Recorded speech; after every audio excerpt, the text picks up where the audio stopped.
Wanna know how to use set and linked list in Java?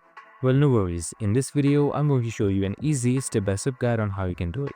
It's super simple, so let's get right into it. Now, first things first, I have this code right here on this online compiler. You can use it any way that you like. So set, which we are discussing right now, is used when you don't want duplicates. So here, even if you add apple twice, it only shows once. So we have added apple twice, but it will only show once. So just like that, a linked list is like a flexible list. It stores data in order and you can add or remove items easily. See it as well in this code, we have done the same. So you can just run it up, and both are from Java collection framework. So it's super simple and easy to use. So right here you can see under set, there is no duplication even though our code has duplication. So under linked list, we have listed 1,2 right here. And that's it. I hope this video helped. If it did, make sure to like, subscribe and tune in with us for more of these videos. See you in the next one.